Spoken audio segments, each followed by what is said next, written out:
கிறிஸ்துவுக்குள் மிகவும் பிரியமான சகோதர சகோதரிகளே, இயேசு கிறிஸ்துவின் நாமத்தினாலே உங்கள் யாவருக்கும் எனது அன்பின் நல்வாழ்த்துதலையும் வணக்கத்தையும் தெரிவித்துக் கொள்கிறேன். இன்றைய பகலின் குளிர்ச்சியான நாளின் தியான வசனம் லூக்கா எழுதின சுவிசேஷம் 19ஆம் அதிகாரம் 38ஆம் வசனம். அவர் மரித்தோரின் தேவனாயிராமல் ஜீவனுள்ளோரின் தேவனாயிருக்கிறார். எல்லாரும் அவருக்கு பிழைத்திருக்கிறார்களே என்றார். இயேசுவின் சீடர்களில் 2 பேர் கழுதை குட்டியை அவிழ்த்தார்கள். அதை உடையவர்கள், ஏன் குட்டியை அவிழ்க்கிறீர்கள் என்று கேட்டார்கள். அதற்கு அவர்கள், இது ஆண்டவருக்கு வேண்டும் என்று கூறினதும் அவர்கள் ஒன்றுமே சொல்லவில்லை. காரணம், அது கழுதை குட்டியாகிய மரி. யாருமே அதில் சவாரி செய்யவில்லை. காரணம், பலவீனமான கழுதையாக கூட இருக்கலாம் என்று ஆராய்ச்சியாளர்களால் கருதப்படுகிறது.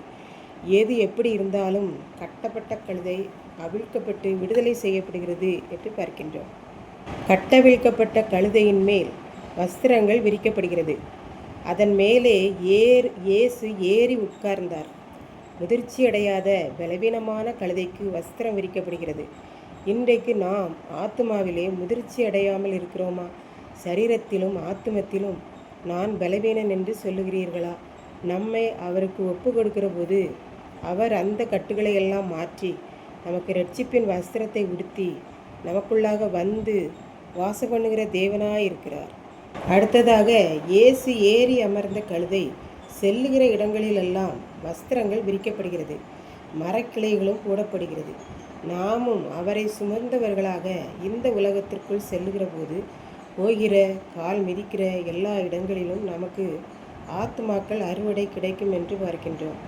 அடுத்ததாக, இயேசு இதுவரை செய்த அற்புதங்களையெல்லாம் கண்ட சீசர்களும் மற்ற ஜனங்களும் கழுதையின் மேல் அமர்ந்திருக்கிற ஆண்டவரை புகழ்கிறார்கள், மகிமையை செலுத்துகிறார்கள். கழுதையின் மேல் அமர்ந்திருக்கிற ஆண்டவர் புகழப்படுகிறார், மகிமைப்படுத்தப்படுகிறார்.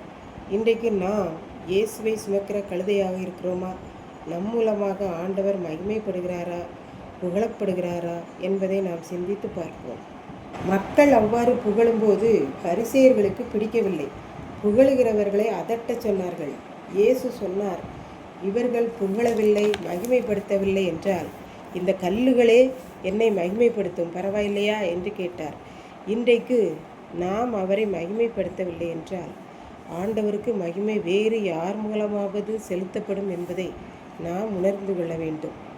இப்படித்தான் ஒரு பிரம்மாண்டமான கூட்டத்திற்கு கல்வி அதிகாரி ஒருவர் அழைக்கப்பட்டார். மக்கள் யாவரும் அவரை வரவேற்றார்கள், மாலை அணிவித்தார்கள், சிலர் பொன்னாடைகள்லாம் போர்த்தினார்கள், பரிசுகளெல்லாம் கொடுக்கப்பட்டது, நிகழ்ச்சிகளெல்லாம் நடந்தது. பின்பு கல்வி அதிகாரி சிறப்புரை வழங்கினார். அவர் தனது உரையில் இவ்வாறு கூறினார், அன்பான மக்களே, பிள்ளைகளே, நானும் உங்களைப் போல பிள்ளைகளாயிருந்து கஷ்டப்பட்டு படித்து இந்த வேலைக்கு பணி அமர்த்தப்பட்டேன். இன்றைக்கு இந்த வரவேற்பு, மாலை, பொன்னாடை, பாராட்டுகள் எல்லாம் எனக்கு அல்ல, எனக்குள் இருக்கிற பதவிக்குத்தான் என்றார். எத்தனை உண்மை என்று பாருங்கள். ஒருவேளை பலவிதமான பிசாசின் கட்டுகள், செய்வினை கட்டுகள், பாவக்கட்டுகளோடு இருந்து விடுதலை பெற முடியாமல் இருக்கிறதா? எல்லா கட்டுகளையும் அவிழ்த்து நம்மை அவர் அமர்ந்து செல்லக்கூடிய கழுதையாக மாற்ற அவர் வல்லவராயிருக்கிறார். எனக்கு அனுபவம் இல்லை, நான் மிகவும் பலவீனமானவன் அல்லது பலவீனமானவள் என்று நினைக்கிறீர்களா?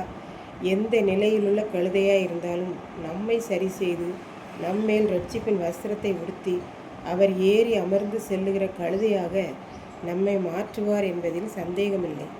இதை கேட்டுக்கொண்டிருக்கும் எனக்கு அன்பானவர்களே, இன்றைக்கு நாம் அவரை சுமக்க ஆசைப்படுகிறோமா, நம்மை அர்ப்பணிக்கிறோமா என்பதை ஆராய்ந்து பார்ப்போம். சுமக்கிறது மாத்திரமல்ல, அவரை புகழுகிறவர்களாகவும் மகிமைப்படுத்துகிறவர்களாகவும் நாம் காணப்படுகிற போது கால் மிதிக்கிற தேசம் எல்லாம் ஆத்துமாக்களும் ஆண்டவருக்கு சொந்தமாகும். ஆகவே அவருக்கே நாம் மகிமையை செலுத்தி ஆசீர்வதிக்கப்படுவோம். கர்த்தர்தாமே நம்மை ஆசீர்வதிப்பாராக. ஆமென். ஜெபம். அன்பின் ஆண்டவரே, இந்த அருமையான நல்ல நாளுக்காக நன்றி செலுத்துகிறேன். இப்போதும் இதை கேட்டு கொண்டிருக்கிற யாவரும் உம்மை சுமந்து உம்மை மகிமைப்படுத்த அருள் புரியும். அநேக ஆத்துமாக்களை அறுவடை செய்ய எழுப்பியருளும்.